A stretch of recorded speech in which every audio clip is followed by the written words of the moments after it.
everyone. We are back. Up next, we have Roger and Ben, two familiar faces. If you have been on one of our keynotes before, though I know there are a lot of brand new people here, so some of you may not know Roger and Ben. Um, so I have to admit, the last time that Roger and Ben presented together was during our last keynote, which also happened to be my first time hosting a webinar of this size, and I was pretty nervous, not necessarily about speaking in front of a few thousand people, but about having technical difficulties, and not knowing what to do. Now, if you did see their last session, you know where I'm going with this. They had a number of tech issues, but they powered through and we all survived. So thank you, Roger and Ben. I'm also laughing at this because I had this whole little spiel planned, and I told them the wrong time for their start time today. So we're doing it live. That's what's happening. Um, I do have another poll for you guys today. Actually, more of a pop quiz. So if you know, you know, Ooh, Roger and Ben used to have a podcast together way back in the day. You've heard it mentioned before. So if you know, you know, what was the name of that podcast? we had a I do. podcast before it was cool, and it True. still We wasn't That, cool did. when we that's did it. sadly We true. It we really, didn't it improve actually, things at yeah. all. Yeah, It not only wasn't cool, yeah, but we also weren't cool. yeah. Wow. You know what? There's are two things on here that we probably should have picked I Yeah, think between two because they're brackets, it's infinitely kind of more popular. easy. yeah. Good names. Okay, Tracy, we can go ahead and end that poll. The correct answer is Zebra Smash. Yeah, There are 20 people who knew that answer. I would hazard a guess that most of them are our colleagues here at that Holistic. was the full subscription number of subscribers to that Those are all podcast. of your Yeah, listeners. that was Yeah, actually the cumulative number of downloads that we had in our 100 episode run. yeah. All Just right. For those who don't know, Roger and Ben, Roger Pine is our co-founder and CEO. Ben Birkin is our VP of customer support. And they are talking to us about Roth conversions today. So I'm going to stop sharing my screen so y'all can take over. Thank you, thank you, Alana. I Lana. think Thanks. the fact that both of us are on here, like when the webinar is actually starting, like we should probably just shut it right Call now it a win. because We call last it a time win. we Yeah. clearly did not do that.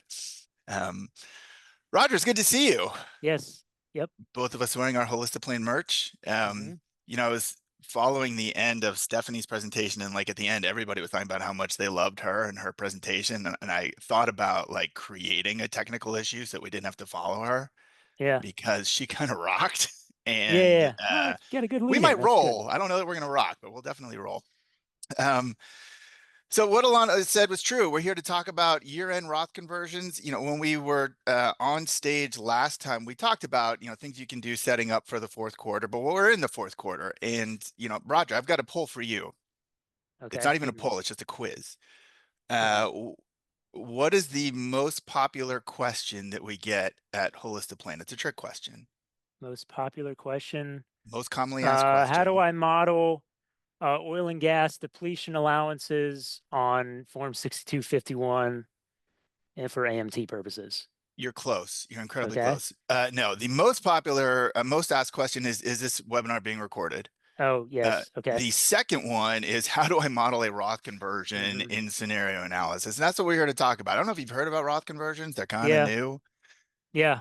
Well, actually, they kind of are, right? Because They actually are. Yeah. after only in 2011 were you allowed to do it above a certain income threshold. So Yeah. It used to at the be you time, couldn't it do was it super new. below Yeah. if you had made over $100,000, you actually could not do a Roth conversion. So in the grand scheme of financial planning, Roth conversions are just getting their driver's license, I Hmm. believe. And Yep. I'm close about that. I'm told there'd be no math involved. But Hmm. we're here in the fourth quarter. It happens to be that is true. It is the most common use case of scenario analysis, and one of the biggest, most often asked questions that we get on the support team is, how do I model a Roth conversion?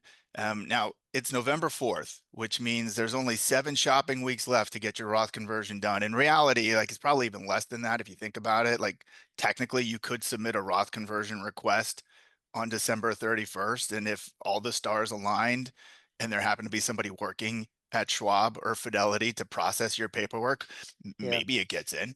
Um, But The boy, are you time is rolling the tight for dice. sure. Yeah, Yeah, yeah. time is We're tight working on a for sure. best Yeah. efforts once we get in sometime into December. So, right now is our prime time to think about if you haven't done the Roth conversion stuff yet for your clients, like clock's ticking, we probably want to get on that right now.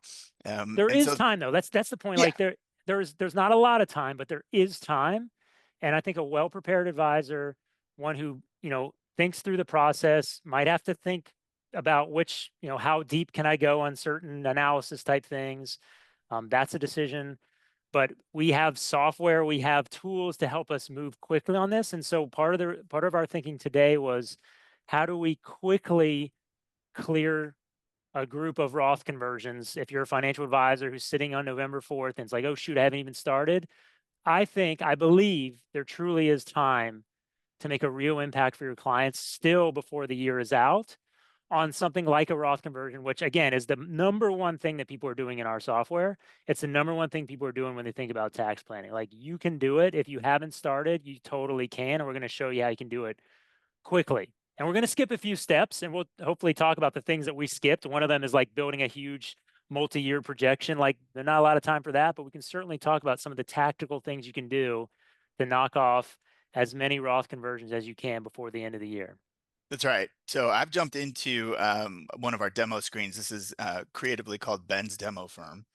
But we're going to walk through as if we were practicing advisors and talk about, how might we go about what Roger just said. I don't have time necessarily to build out the multi-year, full-blown projection of like, if I do like 10 conversions over the course of the next 15 years, it's going to result in this, that, and the other thing. We're not going to worry about that today.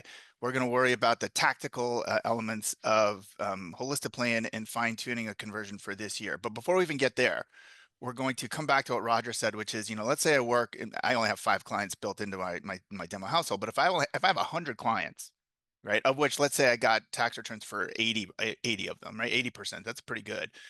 How do I quickly glance through that without just memorizing everybody's situation and know who is at least worthy of a conversation as to whether they might be a good candidate or not? So what I said there, something was important, is I have to have their returns to make this work. If you don't have returns, or if you have returns, you haven't uploaded them super quick, right? You're going to want to click upload return, identify the year, identify the household, and then upload the return, right? It shouldn't take you more than a couple of seconds. And then boom, we would turn that, if I could find one here. Yeah, that's where, I mean, generally, as he's looking for stuff, generally, when you start doing work within Holistic Plan, it generally starts with a tax return. And that's the thing that made us famous in the early days. That you can upload a tax return and get some analysis out of it. And what Ben's going to show you, I imagine, is like having that information on file allows us to kind of slice and dice some information for you, specifically finding people who are in lower tax brackets and stuff like that. I do want to stress though, again, we're sitting in November, and if you're like, look, I don't have time to ask all my clients for tax returns. Well, I would imagine if that's true, I mean, it helps to get them because we have a lot of tools to help you kind of do what Ben's going to show you. You can go ahead and keep rolling, Ben, but I wasn't actually going to upload it, but I'd hit the upload. I can oh, the okay, upload button, and there you go. then it's going to go right. So like if you upload them, Ben's going to show you how you can like take that all your clients' tax information, kind of like narrow down who's in my lower tax brackets. But even if you don't have that, hopefully intuitively, you know which of your clients are generally in the lower tax brackets, generally the candidates that you would be doing Roth conversions for, generally people in lower brackets who, especially those who have higher brackets in the future, people who are in those saddle years between working and grabbing their Social Security benefits and RMDs. That's like the sweet spot for a lot of Roth conversions. So even if you don't have the returns, Ben's going to show you how you can do a lot of things easily if you have the returns in the system. But even if you don't have that, you can still do everything we talk about downstream of this. All right, go for it. So I've uploaded the return. It's going to pass through the OCR recognition stuff, fine and dandy. So I just wanted to walk through that just to remind everybody how easy it is to get stuff into the system. But where I'm going to go is I'm going to go to tools and resources, and I'm going to go to this third level down where it says reporting tax. If I click on that, I'm going to come to my tax reporting screen. And in this tax reporting screen, I've got a couple of pre-built screens already, or pre-built reports. I'm going to do a brand new one though, just to walk through this from top to bottom. I'm going to click add new report. And what I'm really doing here is I'm going to ask the system to scan through all of my uploaded returns. I'm going to do it for tax year 2024, because I'm going to make the assumption that even though I might not have perfect information about this year, last year's stuff is probably my best guess at what this year might look like. Now, that's not universally true, right? But we're working in broad ranges here. I'm going to assume I don't really care when it was uploaded. I'll say all time. And what I've got down here are a bunch of different filters or columns or things that I could be selecting from. Now, there's a lot on this screen. You can create a bunch of different custom reports off of this screen. Most of these things, at least for the purposes of this report, I don't necessarily want. Remember, I'm doing a targeted search right now. So I'm actually going to clear all of these boxes. I have to have taxpayer name and tax return year. Those are the only two boxes that are going to come automatically, but I'm going to pick a few things. I'm going to look specifically for the marginal bracket for ordinary income. So I can come back to what Roger said, I want to find folks in those lower 10, 12, maybe 22 and 24% bracket. I want to know maybe what their marginal rate is for long-term capital gains and qualified dividends, because I want to be careful, and we'll talk about this. Do I accidentally push somebody into a higher bracket for long-term capital gains and qualified dividends? I also might want to know, how old they are, for purposes of thinking about, hey, are they close to RMD age? Are they not? I also want to know, maybe did they do a Roth conversion last year? So I can look and see, did they do a completed Roth conversion? And if that was a completed Roth conversion, was any of it taxable? So I can look up taxable Roth conversion right here. And then I'm going to click generate and save report. And what I'm going to see here in my 2024 returns, this is the second one. When I click view report, again, I only have a handful of folks in here. Peter and Paula show up twice now because I uploaded their return a second time. But here I've got those same columns that I just looked at, right? My 2024 tax year, marginal rate for ordinary income, marginal rate for long-term capital gains, how old they are, did they do a Roth conversion last year, and how much of that might have been a taxable conversion. And already, I can see, again, it's a limited setting. We didn't want to overwhelm folks with things. But what I'm going to point out are, I've got two good candidates right off the bat. First one is right up here at the top. Now, it's a little bit of a giveaway. Their names are Robert and Roxanne Retiree. They're retired. Not everybody's going to have that as a feature for their clients where their names actually Their describe. names describe their Yeah, financial planning situation. that's Yeah. probably not going to work for everybody. But, we can see Yeah. just by glancing, we're looking at a 10% margin rate for ordinary income, 0% for qualified dividends and long-term capital gains. Critical here, right? They're 68 and 67. So maybe they're taking Social Security. I could have used that as one of my filters or not, but most importantly, they're not at the age yet where they're taking required minimum distributions, right? So this is a pretty good candidate in that Roger was talking about before, perfect right there in the middle. Samuel Singletary, like maybe, 24% bracket. That's kind of, I don't know, pick your poison. Sometimes people like maxing out that 24% bracket. Sometimes they don't. But Peter and Paula Professor, 22% bracket. So, kind of on the lower side, not the lowest, but on the lower side, and have experienced doing a Roth conversion before, right? Because I can see from this report right here that they actually did one last year. So we're gonna pick Robert and Roxanne and Peter and Paula as our two examples for this, right? Seem reasonable? I like that. And I'll tell you, like, I'm glad you showed this report. I know it doesn't really like tell a huge story because there's only like 3 people in your database, but um, our first like 5 or 6 years of holistic plan, we were very much a like you're in your lane of one client, you're doing work on that one client, right? And we have good tools in that, and Ben's going to launch into that. But we've been doing a lot of work recently to try to add value at the level of looking at your full book of clients. Like, so the more clients you have in the system and the more tax returns you upload for those clients, the more information you can use to on a screen like this to slice and dice. Like, give me all my clients who are, and not just for Roth purposes like ordinary income or whatever, but give me all my clients who itemize on their deductions. Well, because there's maybe a newsletter you could write them about the new tax bill about itemized deductions. Like, that sort of slicing and dicing of your total client base. This is like a new area of focus for us as a company. And so I'm glad that Ben showed this. I honestly probably wouldn't have remembered to show this had I been doing this demo, because my brain is still too much in that old, like everything is one client at a time. And we as advisors, if we're going to be efficient, again, it's November 4th. If we're going to be efficient, we have to find ways to take our full book of clients and slice and dice them and narrow them into blocks of work that we can do in an efficient, scalable way. So Yep. yes, kudos, Ben. Thank you for showing this. You're welcome. I'm actually going to address one question because if I don't do it now, I'm going to forget. A few people have been asking, what's the difference? Like, aren't all Roth conversions taxable? And the answer is no, right? If you do a backdoor Roth, backdoor contribution / conversion, if you do it right and you don't have IRA basis, you've made a non-deductible contribution. So there's no basis in there. If you then Yep. convert that same dollar amount, that's not taxable.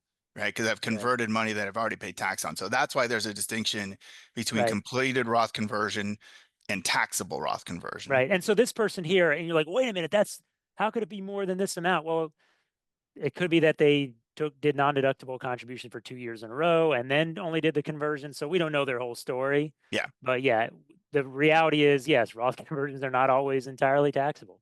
right. Most of the time they are, but again, for the most, if you're doing that non-deductible contribution followed immediately by a conversion, that's not taxable Or because there's even no, not followed immediately is the yeah, point. Yeah, yeah, ever. yep. Yeah. Okay, so let's look at Robert and Roxanne, because this is going to be, I think, like you said, Roger, this is kind of the really nice example. So let's jump to their household. We don't need to look at their tax report. We're actually going to jump into the scenario analysis screen, right? Because we already Okay. know kind of the big things that we would have taken from the tax report. Low income year last year, probably low income year this Could you year. just show the tax report real quick, Ben? Yeah, Just because there are some people on the call who've never seen the system. So, sure. I mean, because like in general, it's true. Like we're like trying to hit big groups of clients at once. But if in a normal year when it's not November 4th, yes, you will have uploaded the tax return in August. You have all the time in the world. You're luxuriating in the time that you have. And yes, this is the tax report that Holistic Plan generates. We would see this person is in a very low 10% tax bracket. They only have capital gains. So like that's the point of this report is like in the moment when you're actually going through, say, a client in a meeting or something like that, this is when you might bring up a Roth conversion initially with them. But yeah, we're not Yeah, here to talk about tax report. So thank you for indulging me, Ben. Back to your script. absolutely. Yes. So Thank you. Yeah. scenario analysis where tax report is looking backwards. Scenario analysis is when we're looking forward. So we're in 2025 now, and we had information in 2024, which is a good best guess as to what 2025 will be. Hmm. And so rather than rekeying it all in like I used to do in my other software when I was an advisor, we can use 2024 as a starting point again to help us go faster at the end of the year. Yep. So what we've got here in this first column, this is the information that we pulled from the underlying return, right? So this is the tax year 2024. It's not editable. And Roger, I'm realizing, last time when we did our session, you promised that we wouldn't do a lot of nerdy stuff. Go This on. time we're like kind of going the backwards way. Like for all Okay. the people who missed out the nerdy stuff last time, um, we've got more this time. We got more nerd stuff, is all I'm saying. That's all I'm I'll saying. believe it when I see it. So All right. far, it's not too nerdy, but let's So see. far, not Let's too see it. nerdy. So what I want to do, I want to create a brand new scenario. I'm going to use last year as my template, and I might make some adjustments to it, but I'm going to start by, instead of creating a blank scenario, I'm actually going to copy from a scenario. I'm going to copy from the tax year 2024 scenario. And by the power vested in me, I'm going to create a brand new column here that is an exact duplicate of my 2024 scenario. Back when I was teaching, folks how to use scenario analysis, my starting thing would always be before you touch anything, before you touch any numbers, distinguish this scenario from all the others around it by giving it a brand new name. So I'm going to call this my 2025 baseline. That's the first thing. And then I'm going to do something else that's critical. If I'm going to plan for this year, I've got to make it this year, right? So I'm going to change it from 2024 to 2025. What that does under the hood is that it's going to now put all of the new brackets plus all of those brand new, sparkling deductions and new credit amounts and everything, all the stuff that the legislation in 2020 in July introduced, that's now sitting on this scenario column. The one thing that I'm going to change about these two, I'm not going to change their investment income, although that's probably not exactly the same. We're not going to worry about that. But one thing I probably want to do is I know their Social Security from last year to this year went up some. I'm not going to do the math in my head, but I am going to come in. I'm going to delete the amount that we pulled from the return. This is a critical piece. Remember, on the return, we're pulling this number from the 1040. It doesn't break out how much of the Social Security belonged to one taxpayer or the other.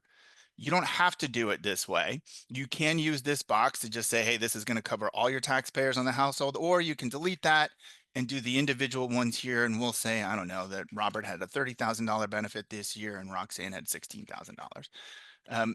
To me, I like this. You know, we sometimes get a little caught up in the minutia of, hey, everything's got to be exactly right. And I know that, you know, Social Security went up more than this, but I want to just acknowledge if you only use last year's numbers and you never change anything, you're probably going to miss stuff by a little bit, right? Especially on things that have an adjustment year over year, like Social Security, right? Yeah, and especially it kind of depends what level of, well, we're going to get to range calc, but Yep. it matters how much you want to try to hit the top of a bracket. So there's some people on this call who like want to optimize to the last dollar. And I want to fill the 12% bracket up to the last dollar. Well, then we need way more precision for the things that Ben just entered, like the Social Security income. If we're Hmm. like, look, I need to get it within 2,000 bucks and I'm going to give myself a little wiggle room, then yeah, where you add wiggle room is up to you. But Yeah. yeah, again, we're talking about, there's decisions to be made at the end of the year around how deep do you go given the amount of time that you have. And so it could be that, in the interest of making sure you get Roth conversions done for all your clients, you have to make sure your first pass of these numbers is a best estimate. And then we come back later and try to refine if there's time. It kind of depends on the situation. Yep. So, you know, two things I'm going to point out before we get too much farther. First, you know, for folks who have been wondering like where that brand new enhanced senior deduction is, you know, we've had a few people say like, hey, why isn't that part of the standard deduction? It's not. It's actually not part of the standard deduction. You get this deduction whether you itemize or take the standard deduction. It's actually going to show up in this new additional deductions section. This is relatively new. We actually got the drafts of some of the forms that were going to be applicable for the 2025 tax year. If you want to Google them yourselves, you can Google Schedule 1A, and you Mhm. will see these, what do we call these? 4 different deductions. No tax on tips, no tax on overtime, car loan interest paid, and then the enhanced deduction for seniors, where these folks, their income is low enough where each eligible member gets a $6,000 additional deduction. One other critical distinction. There's some early news out there, some press releases that were going around that said this enhanced deduction wipes out taxes on Social Security. That is not necessarily true. That might mathematically be true, but it doesn't automatically make Social Security not taxable. It just introduces Yeah. an additional deduction that folks can take that for many folks might effectively make Social Security not taxable, but it doesn't directly make Social Security not taxable. And if you're not taking Social Security, you still get it. Yeah, So even better, right? exactly. But yeah, it's The totally Mhm. decoupled from Social Security, even though it was maybe marketed initially as being a no tax on Social Security benefit. I think people have mostly gotten past that, but Ben's right. We got a lot of inbound in the first few weeks about, hey, what's up with the no tax on Social Security? Where's that? Yep. Different thing. So yeah. The other item that I'll point out here, and this is again, you know, if we're starting to think about this, is we're delving into the nerd pool here, Roger. But All I've right. got to look at this and I say, I've got $46,000 of Social Security. I know because somebody told me one time that 85% of Social Security is taxable. True or not true? And the Don't answer quiz me. Yeah, is not sorry, necessarily true. Depends not on your necessarily. income. Yeah. Right. So it depends on your income. So like, we can see mathematically, we're not going to do the math, but that's way less than 85%. That should Right. be a clue, even though we're going to show you visually that, wow, something's going on here. They're so low income that less than even 50% of their benefits are subject to tax. If you wanted to check the math, we've got this little calculator icon where you can actually follow through the steps and determine, hey, only 35.6% of their benefits are taxable. So we've done this part. We know we want to do a Roth conversion for these people. We've identified, hey, low income, right? They're in the 10% bracket. They're barely paying any taxes at all. But then the question, of course, is, well, how much of a conversion can or should I do? Right? Yeah. How much, Ben? Uh, I'm going to give you another trick question. Oh man. I'm Go for it. sorry. Hit me. Where does the 24% bracket start for these people? Do you think? Right Oh now, they're only man. in the 10% bracket. If I pull up, let's actually show people. We can show, hey, where does the 24% bracket start? Right? Yeah, It they've says it got starts Yeah, they got 200,000 bucks they can add in income before they start paying 24 cents on the dollar for that Roth conversion. Is that what the answer is, Ben? not so fast, my Dang it. friend. Dang it. One of the things you have to realize when you're starting to do this, and this is where, you know, software becomes your friend, is that there are these tax torpedoes along the way. in addition to just marginal brackets, right? Things phasing in, things phasing out that actually increase your effective marginal rate before you even get to the 24% bracket. And we have a tool that allows you to see that. That tool is called Range Calc, and you can access Range Calc by clicking the 3 dots in the upper right-hand corner of any scenario column. And we're going to pull this up. Every time we pull this up, it opens the dam for questions. So I'm just going to give the people who are operating the Q&A a second to get ready. Do it. Do it. Okay, I'm pushing the button. Roger, this was your child. So would you like to describe in a nutshell what range calc is trying to show people? Okay. The like Ben alluded to, when we add income, when we add ordinary income or capital gains, we are not only adding ordinary income and then potentially pushing our clients into higher brackets, we are also impacting the taxability or other things. Like we're causing, in this case, Social Security to become more taxable. Ben kind of hinted at that coming. Sometimes adding income causes other taxes to arise out of nowhere. So, for example, your capital gains could move up from 0% tax to 15% tax. Or if a deduction is phasing out, that when a deduction phases out, that means actually your income increases, your taxable income increases faster than the amount of income you add. And so therefore you get effectively taxed at a rate that's higher than what your normal ordinary income rate would be for adding more income. And so that's what this chart is meant to visualize is, as I add income, what is the marginal cost, not the marginal tax, why it is the marginal tax, but the marginal tax is a loaded term in our world. But what is the marginal cost of all taxes as I add that income? And that's important for Roth conversions because you are in effect on purpose adding income. You're bringing income into the year.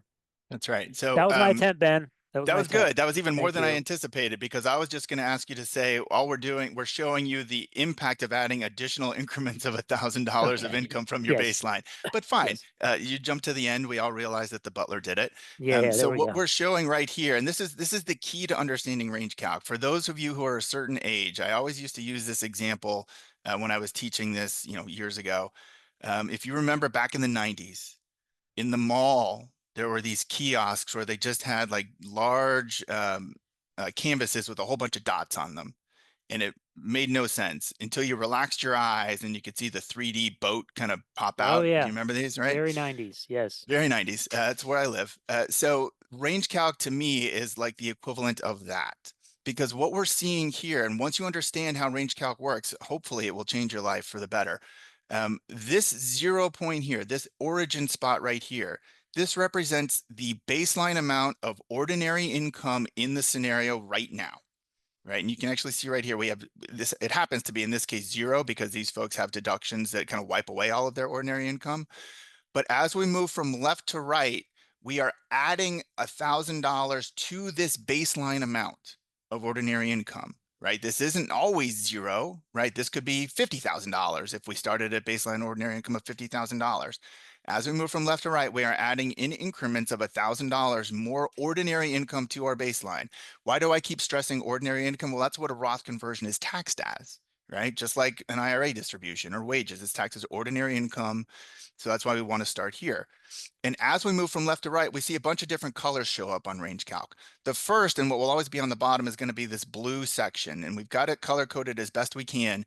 That is going to be somebody's marginal rate. So we actually have a couple of $1,000 here where there's actually no tax impact at all.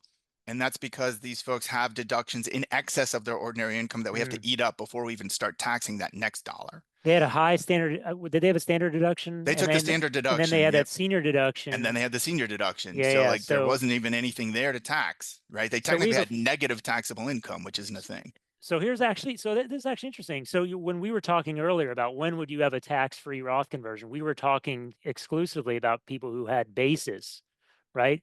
But this is actually somebody who can do a Roth conversion for 0 cost, actually just because their income is low enough and Yeah. that their deductions are so high. And that was not an example we talked about, but that's the other way that you can have a free Roth conversion. This person gets a free Roth conversion up to what, about 10,000 bucks? Is that what I'm Yeah, seeing? give or take about $10,000. Yep. Hmm. Now, at that point, we kind of kick in where we actually do have positive taxable income, and we're doing a couple things, and we'll talk through all these colors. We got plenty of time, so everybody can just take a breath. Hmm. So we've got this blue marginal bracket. This purple is the impact of adding ordinary income and the impact that has on taxable Social Security. So as you add more and more Social Security, more and more just income at all, more and more of your Social Security benefit becomes taxable. And the question we always get, and that's what this purple section is, two questions we always get. One I'm going to skip, but one is the most important one is, well, why does the purple section stop? Isn't Social Security still taxable? And the answer is yes, of course it is. But remember what I was talking about, what we're showing here. We're showing the impact of adding more income. So after I've added $28,000 of ordinary income, I've hit the top level for how much of my Social Security benefit is going to be taxable. I've hit that spot where 85% of it is taxable. I could add $1 million beyond this point. It's not going to change the taxability of Social Security, right? Remember, we're showing you the impact of adding more income as we go from left to right, right? So that concept shows up again here. So we've added so much Social Security, so much income, 85% is taxable. We've jumped into the 12% bracket, and then we hit this big red section, and it says 15% capital gains. And again, the question we always get for people who are new at range calc is, well, why does adding ordinary income impact my capital gains? I thought those were taxed at 15%. And the answer is yes, they are. But remember, these folks at baseline, their taxable income is so low that all of their qualified income, right, which is the combination of qualified dividends and long-term capital gains, it's sitting in this 0% rate, which is where you are if your taxable income in 2025 is below about $97,000. If you're below that threshold of taxable income, any element of that taxable income that consists of qualified dividends or long-term capital gains is taxed at zero. But then when you go $1 over and your taxable income is $96,701, well, now you've pushed $1 of capital gains from 0% into the 15% bracket, because capital gains stack on top of ordinary income when we're trying to do this math here, right? So you think about it like a super fancy cocktail at a bar that I'm not allowed to go to. You've got your base level of liquor that might be red, and then another one that might be blue. I don't know. I've never had a drink like that, but in my head they exist. Okay. Sorry. I've seen what you're talking about. Yeah. Yeah. So that's kind of what we're thinking about, right? These things stack on top of each other. And that's why you have this big red section. We've added so much income that we're now pushing capital gains and qualified dividends out of the 0% bucket and into the 15% bucket. And we do that until we've pushed all of our capital gains out of zero into the 15%. But here's something else that's happening. Again, this is brand new in 2025. We've now added so much income that we're starting to phase out the enhanced senior deduction. Right, we've actually added so much here that we're starting to see this 3.2% phase out. Again, that's the math when you start adding more income and how that phases out. So you actually hit the 24% bracket kind of relatively early. Like you actually hit it at about $73,000 when you factor in the 12% ordinary and then the impact of phasing out, pushing capital gains. But really quickly, you're looking at an effective like 30% rate on these folks. Now, again, your mileage may vary. Sometimes your clients aren't going to have a whole bunch of capital gains. I don't know. But, you're talking about after you hit $80,000 of a Roth conversion, which if you don't think about it and you're just looking at where the 12% bracket stops, that seems reasonable, right? Because I've still got room to go before the 12% bracket phases out. But I'm effectively taxing dollars in here at a rate of 30% at the federal level. I haven't even factored in what I might be doing at the state level. Right. So these are the sorts of things that we want folks to be thinking about as you're thinking about Roth conversions. It's not always just enough to say, oh, I've got a low income client. You probably want to at least be mindful of the true tax impact when you're thinking about these conversions. Yep. I'll finish these folks out and then we'll jump to the other one. But, a couple of things here. We've got these vertical lines that pop up. These vertical lines represent the thresholds as best we know them today for where IRMA surcharges, those Medicare surcharges, start kicking in, right? And we put it this vertical line for a reason, because you go $1 over and you've triggered those surcharges 2 years from now, Right. right? So your Had we 2025 income impacts your 2027 surcharges. it would have been an infinitely tall spike had we mapped it as the first derivative, which is what this chart is. So rather than have an infinitely tall spike that blows up the chart, we added these vertical lines. But yeah, Medicare, it's like $1 over and you're hit with the higher cost. That's all there is to it. Yep. Somebody asked a really good question, which is, wait, the numbers that you're showing don't match with the Magi phase outs, and that's a critical distinction. Remember, we're just looking at the impact of adding ordinary income here. You don't see Magi on this table, but rest assured, we are calculating Magi behind the scenes. And so what we're saying is if you've added about $80,000 of ordinary income, you're impacting Magi such that you're triggering the phase out of the enhanced senior deduction, Correct. Yeah. So right? we do that. Yeah. What's happening? I mean, so back in the old days, before there was a range calc, and I guess before there was a Holistic plan, and when I was an advisor, we had a different software that we used. And to do this sort of analysis, what would we do? Well, I'd be like, all right, I need to do X amount of Roth conversion. I'm not really sure how much. I have a hypothesis. I'll put $18,000. And I was like, oh, shoot, that's more than. So then I put $16,000. What this does is this allows you to run essentially right here is 250 different runs of the tax calculation, but it's running the full calculation. So yes, under the covers, it's calculating what the Magi phase out is using Magi. It's doing everything you would have done in the normal scenario analysis screen. I guess you could still do that if you want, but the reason we're spending a lot of time on this screen here is twofold. One, it gives you speed, right? It means you don't have to do that thing where you're like hunting and pecking and like, I'm going to try 15,000. Oh, that's too low. I'm going to try 31,000. Oh, that's too high. 28,000. Like that's what we used to do in other software. This allows you to just like swipe like what Ben was doing. He just swiped his cursor across the screen and he was able to see what bracket you were in as you went. So that's Yep. one is speed. Two, though, is to catch these gotchas, because if you were just trying to find where the top of the 12% bracket is, for example, you would have missed the fact that actually you're paying 30 cents on the dollar if you're going all the way up to the top of the 12% bracket. So it's a twofold benefit. That's why we're really excited. I mean, like, it's not the prettiest page in the world, but like it actually is the most in my view, it's the most powerful screen in the entire software. Totally agree. Um, That's why I said, like, I spend the most time here when I'm working on this right. because I And find it the most interesting. right. And especially for Roth. I mean, like we're talking Roth conversions here, especially for Roth conversions. Like anyone doing a Roth conversion, like this is where what Ben just showed you is exactly what you got to do. Yep. Yes, if you have last year's return, start there. Make a copy of it to make your baseline of what we think this year will look like without a Roth conversion. And then immediately, as fast as you can, get in here, because this is what's going to show you how much Roth you can do before you start doing funky stuff like causing phase outs and stuff like that. 15 years ago, 10 years ago, when I was using other software, all we had to contend with was Social Security phasing in and capital gains phasing in. I was around before the net investment income tax, and I was certainly around before what's new this year, which is this enhanced senior deduction phase out. But even then, like having this visualization would have been very, very nice for me back in those days. So For sure. Yep. that's why Ben's showing this. Yep.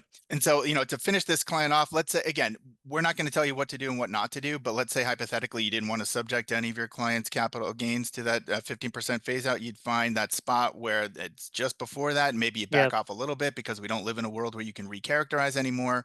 Yep. I'll just call that 68,000. I love that. $68,000, right? And so, 267 for the kids.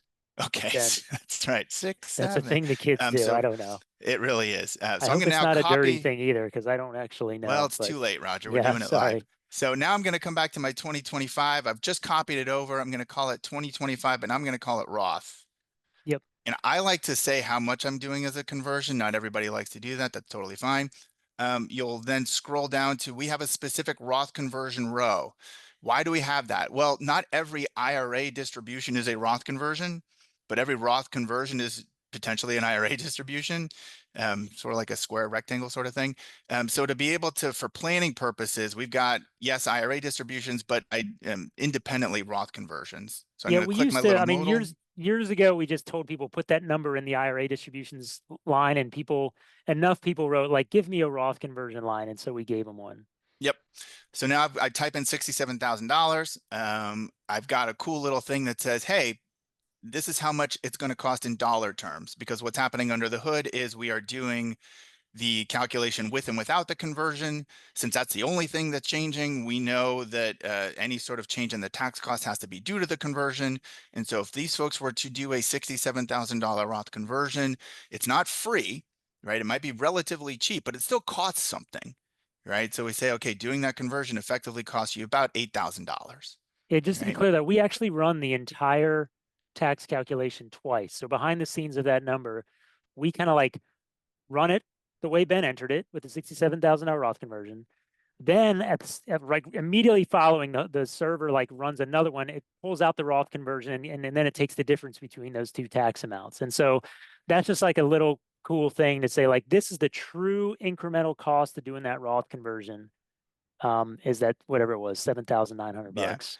You can also do something cool once you've done your Roth. If you hover in between two scenario columns, you're going to see this little delta, this little triangle. If you click that, delta, is it Greek? I think it's Greek for Mm-hmm. change. This is our comparison tool where you can compare the scenario on the left to the scenario on the right, and you can see we've added $67,000. So if it's in green, it's more, the right's more higher than the left. So we've added $67,000. We've added almost $23,000 of taxable Social Security, right? Because remember, we've Mm-hmm. increased income.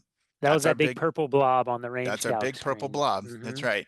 And we scroll all the way down, we can see again that the tax difference between these two things is about 79, almost $8,000, right? And I guess because we did the Roth conversion lower than the threshold for the enhanced senior deduction phase out, there's no change on that, That's right. right? That's right. Okay. Yep, we Yeah, did that there you on go. purpose. There Yep. you go.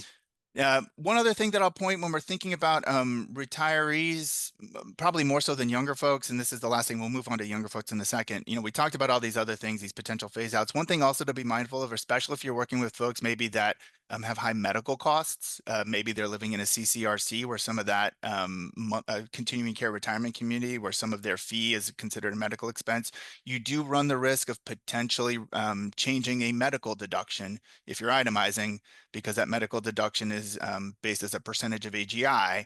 So as you're adding, if you're doing a Roth conversion, you're increasing AGI, which means you're potentially reducing the amount of a medical deduction on Schedule A. Okay, And enough that would about the also show up on retirees. range calc, That would also right? show up on range calc. Yep, Because you have something phasing out as you add income. As a deduction phases out with more income, you would see that as another sliver on that range calc screen. that's And correct.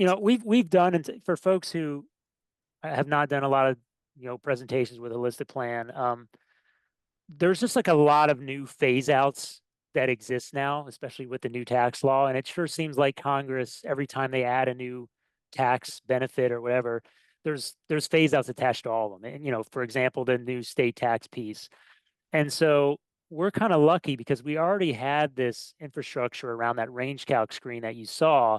Now that phase outs are kind of like baked into like every part of the tax code that's new, I think that the advisors who are well versed in those, what Ben called tax torpedoes, we didn't make up that word, but that's a word people use for these kind of hidden tax costs that will accrue to a taxpayer as their income rises beyond just capital gains and ordinary income.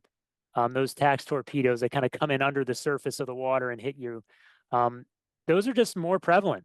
And so a tool like range calc is just going to need to be part of your toolkit. So if it was overwhelming what Ben and I were showing you earlier, he's going to do one more example here, but it's worth getting to know it. And it will take time to get to know it, but the reality is we as advisors need to be well versed in how these phase outs work and how they impact anything we're doing when we're bringing income in or out of a year.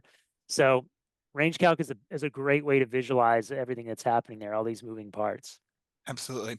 So we're going to now shift downstream in somebody's career journey. These are going to be mid-career folks, just kind of high level. These are two working people. Husband's a W-2 employee. The wife here, the spouse, has a Schedule C business, and there's two kids, one who's in college and one who's not. So we've got the demographics laid out. Same concept. I've got their 2024 return already loaded. It's already pre-built. I can't do anything to edit it. So I'm going to copy their return. And in copying these folks' return, you're going to see a few more things kind of show up on the screen when I do this. You're going to see these four different what are called overrides. I don't want to spend too much time getting into the details here, but the reason why we have these overrides in place, they are overriding either some calculation or some other field. And we do that so that when we create a copy from the return, the calculation matches what you would see on the return. So in this case, we have four different overrides. Two of them are just because we're pulling in household level data instead of individual data. So one of those is wages, right? With wages, we actually don't know who the wages belong to if you're just looking at the 1040. So it pulls in just the total wage amount, but you can delete that out, and we'll just give all the wages to Peter for now, just to keep things easy. You can go through all this if you want to, but for the purposes of the day, we're not going to worry about it too much. One of the other overrides that shows up, remember I told you these folks did a Roth conversion last year. So to get it out of this year, we're going to clear it for this particular year because we want to start with a blank slate, right? We've also got a QBI deduction. We're going to clear that. So that way, you know, again, that's pulling the QBI deduction from last year. If we clear that deduction, this will now allow Holistic Plan to use the calculated deduction, which becomes important if you change the Schedule C income.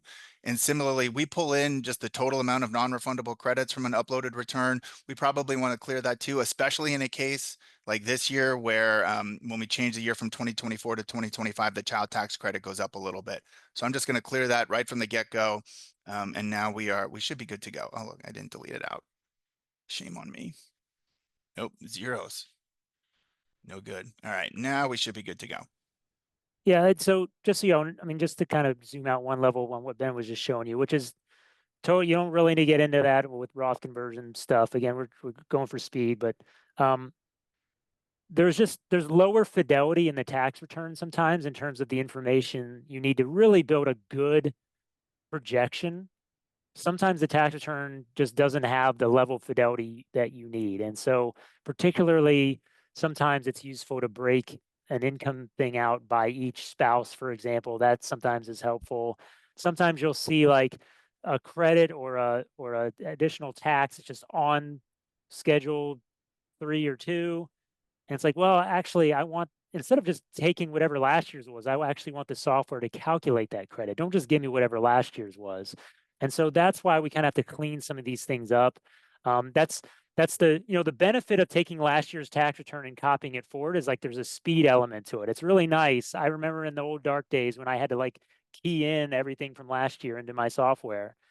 It's really nice to pull it over from last year, but it's not, you can't pull everything over. Like there are cases where we need to kind of clean things up a little bit because the return doesn't give you everything you need to know to really launch into a good projection for this year. That's right. So now though, we're going to do the same process that we did with the retirees. We've got our baseline. We're assuming, you know, none of this other stuff changes. It could, again, we're doing this for speed. We want to go to the range calc tool. We're going to see a slightly different picture, right? These folks don't have Social Security, so there's nothing to phase out. But they do have a few other things that are going to be different than the retiree folks. So here, you know, we just start with our marginal bracket, but then we get to this brown section relatively quickly. Well, that's a net investment income tax. So if we wanted to do a Roth conversion and stay within the 22% bracket, we could, but at about, we'll call that about $29,000, $30,000, we've added so much income that we've triggered where that net investment income tax kicks in, which for married filing joint folks is once you go over $250,000 of modified adjusted gross income. Once you do that, you now have a 3.8% tax on the lesser of either investment income or the amount that you're over the threshold. And that's what this brown section represents. So instead of a 22% bracket, you're kind of sort of in a 25.8% bracket, right? Which doesn't mean you don't do a Roth conversion at that No, level. I mean, it kind of it always depends on the circumstances of the client. But yeah, if your goal is like I don't want to pay anything more than 22 cents on the dollar for this Roth conversion, then it's absolutely critical to be looking at something like this, yep. because otherwise you would miss that cost. Now we've seen people who are super aggressive on Roth conversions that max out, you know, not just the 22, but the 24% Yeah, bracket. for sure. We have presenters who are all about, hey, maximize the Roth conversions while you can. Again, Yeah, your I mean, mileage may vary. if you know your client's going to be up in the 30s, whatever, they have some big government pension coming their way when they retire, then absolutely 24 or 25% is still a good deal potentially. Again, depends on the circumstances for someone who's Right, going to be up in the 30s for at some sure. later date. But just now be mindful that, again, you're only in the 24% marginal bracket, but you're starting to phase out the child tax credit. That's what this purple section is. And you remember these folks, they have Schedule C income, so they have a QBI deduction. So if you add so much income, you're now starting to phase that out. So even though you're in the 24% bracket, once you get up here, you're kind of sort of in a 31% bracket, right? Yeah, yeah. Tax So torpedoes everywhere. Yep. tax torpedoes everywhere. So, you know, with a little bit of more time left, I wanted to show, you know, a couple of kind of cooler examples with these folks, or at least I think they're cool. You know, one of them has to do with the QBI deduction for folks who work with a lot of Schedule C people, I'm focused on this this scenario 3 right here. I've intentionally wiped away all except for the Schedule C income. Right, so we've got a QBI deduction here, if I can find it. QBI deduction about $16,000. Now, the key with the QBI deduction, again, we're kind of getting in the weeds here, but we want to give folks a little bit of spice. Remember, the QBI deduction is going to be 20% of the lesser of qualified business income or taxable income, ignoring the deduction, minus capital gains and qualified dividends. Well, why does that become important? Well, in some circumstances, there are folks who are not actually maximizing all of their possible QBI deduction. So that would be these folks. That's why when you run range calc for these people, you might not necessarily think they're outstanding Roth conversion candidates, but they kind of are, because as they add income, they're actually phasing in more of their QBI deduction, such that even though they're in the 12% bracket, by doing a Roth conversion of up to about $31, $32, $33,000, it's actually only getting taxed at a rate of like 9.6%, because that QBI deduction is absorbing a little bit of the tax hit. So Look at again, if you're you. working with That's folks, cool. yeah, this is a cool one. This is why I like this one. Um, Last little bit, because I know we're kind of running out of time here, just a few things, and they're more related to like some of the newer stuff that's kind of coming out. So for people who might be working with folks who are eligible for the overtime deduction, that's what this example shows. So these folks, they not only have wages, but he's got a little bit of overtime, about $10,000 of overtime. So we can see the impact here. Here's our other deductions, our additional deductions, getting a $10,000 benefit. Well, remember, these things have Magi phase outs, right? So So if we were Roth conversion could trigger that potentially. Roth If conversion it could shows. absolutely start wiping that away. Again, it doesn't mean you don't do it, but the thing that folks hate even more than taxes most of the time are surprises about taxes. So for Yeah. these folks, you could actually still be in the 22% bracket, but by phasing out the overtime deduction and the impact of the NIT, you're looking at a 28, 30% bracket, even though you're really only in the 22, 24% bracket.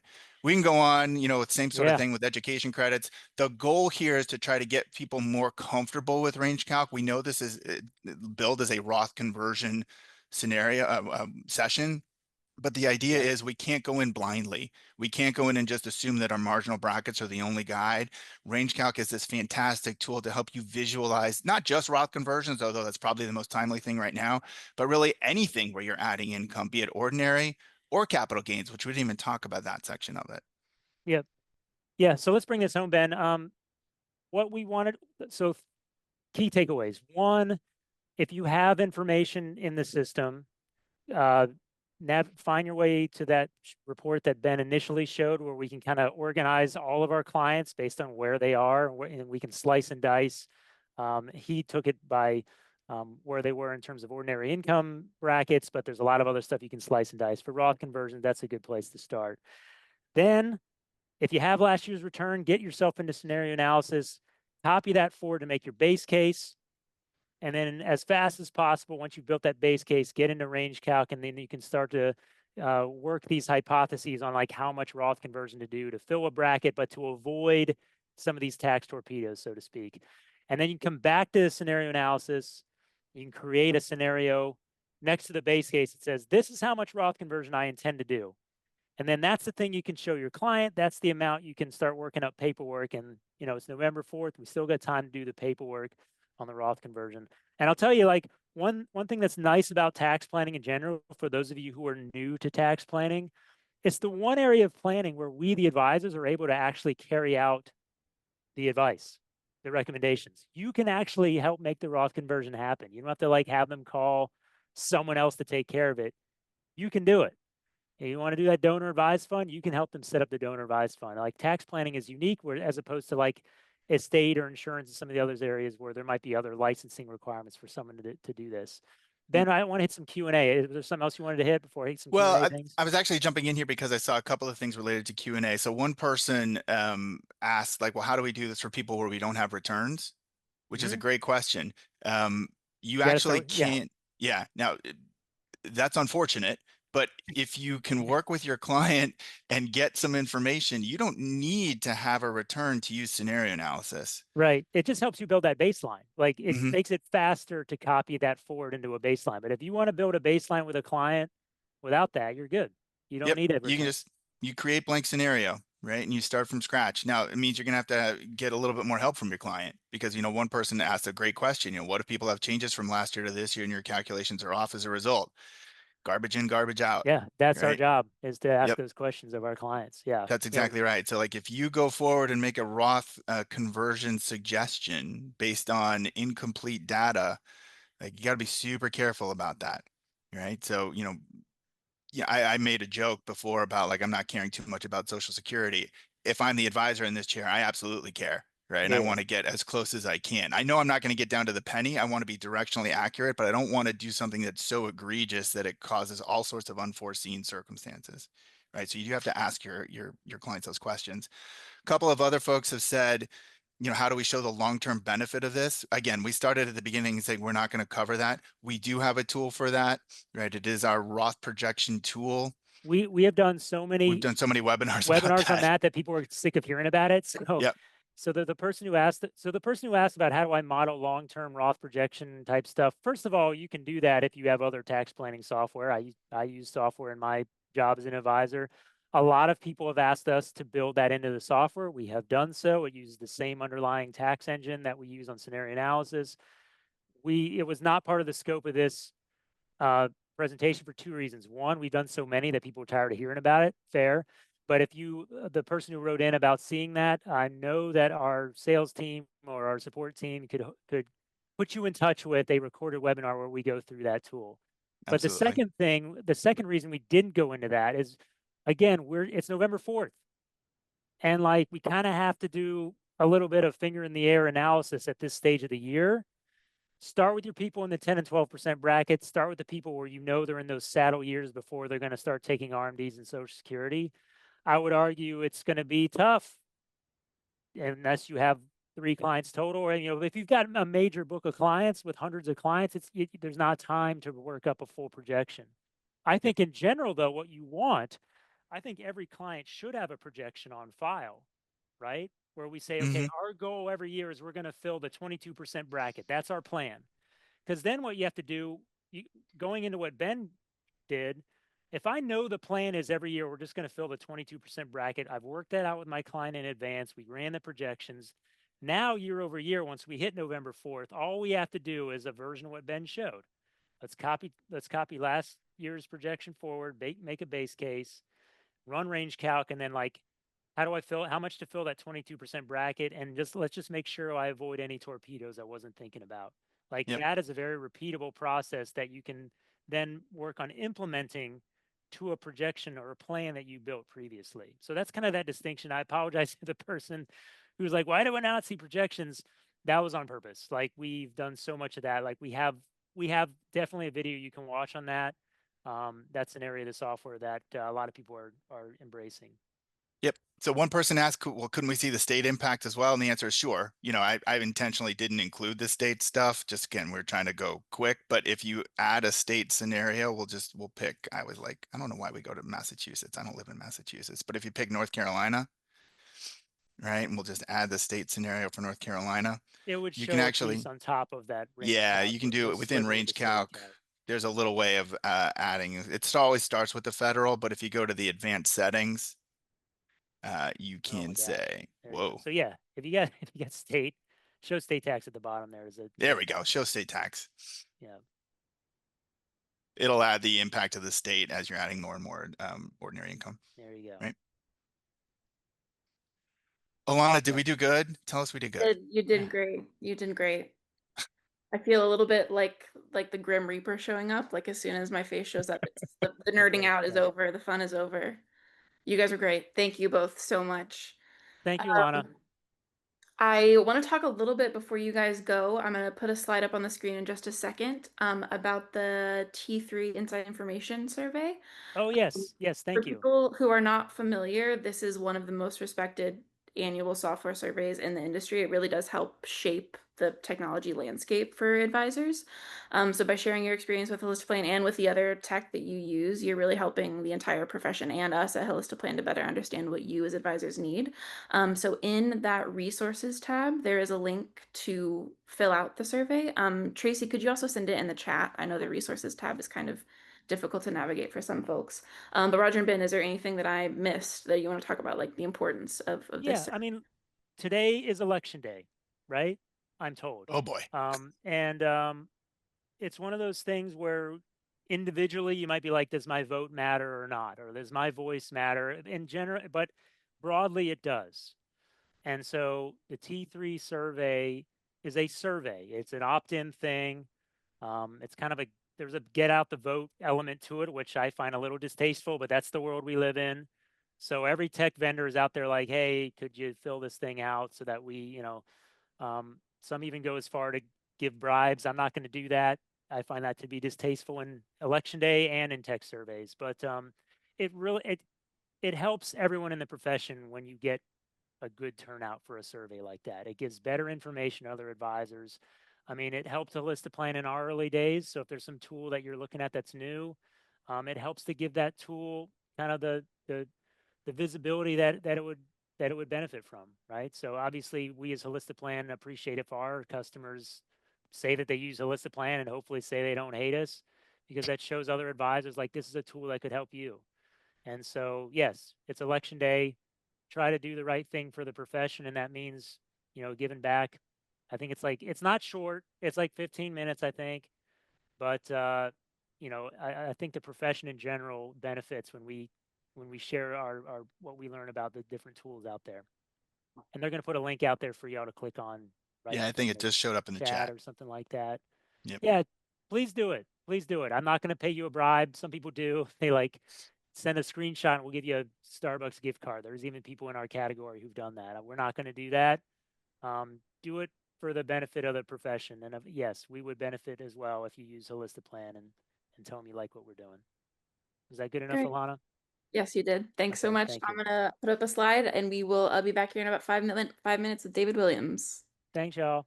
Thanks, everybody.